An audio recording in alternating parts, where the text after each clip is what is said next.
Chicken tikka செய்ய தேவையான பொருட்கள். சிக்கன் டிக்கா செய்யறதுக்காக நான் சிக்கன் வந்து இந்த மாதிரி கியூப்ஸாக வந்து ஒரே சைஸாக நான் வந்து கட் பண்ணி வச்சுருக்கேன். அப்போ தான் நம்ம ஸ்டிக்கில் வந்து நம்ம அதை கோக்க முடியும்.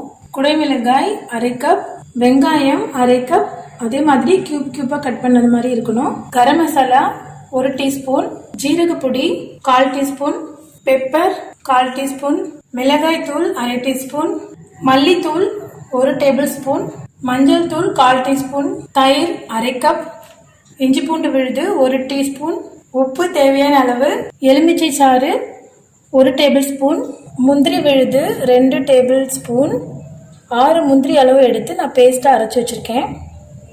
இது சிக்கன் டிக்காவுக்கு டேஸ்ட் கொடுக்கும். கடலை எண்ணெய் தேவையான அளவு. சிக்கன் டிக்கா செய்கிறதுக்கு நம்ம சிக்கனை வந்து ஒரே அளவாக கட் பண்ணி வச்சுருக்கோம்.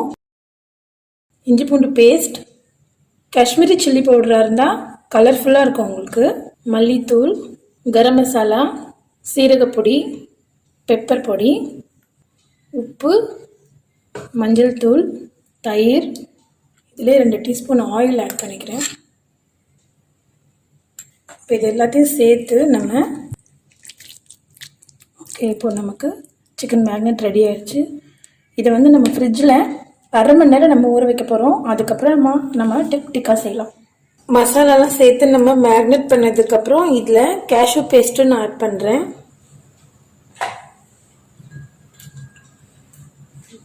ஆனியன் ஆட் பண்ணுறேன். இது நல்லா ஊற தான் மசாலாலாம் நல்லா அதில் ஊறிச்சு, ரொம்ப டேஸ்ட்டாக இருக்கும்.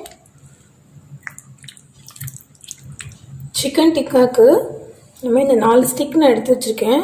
இது வந்து நம்ம வாங்கிட்டு வந்ததுக்கப்புறமா தண்ணியில் வந்து ஒரு 10 மினிட்ஸ் நம்ம ஊற வச்சிடணும். அப்போ தான் வந்து இந்த சிக்கன்லாம் இதில் கோக்கும்போது ஸ்டிக் வந்து உடையாமல் இருக்கும். ஃபர்ஸ்ட் நான் ஆனியன் வந்து நான் இதில் கோக்குறேன்.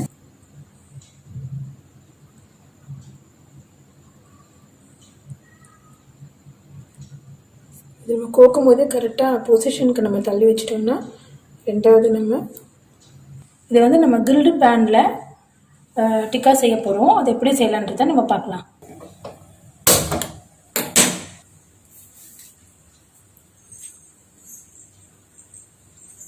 இல்லை ஆயில் ஆட் பண்ணிக்கலாம்.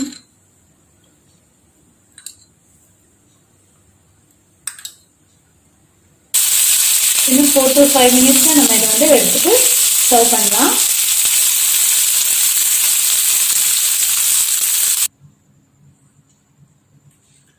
இது நீங்கள் நல்லா ஃப்ரைட் ரைஸ்க்கு சாப்பிட்லாம். சூப்பராக இருக்கும். கண்டிப்பாக நீங்கள் இந்த ரெசிபி வீட்டில் ட்ரை பண்ணுங்கள்.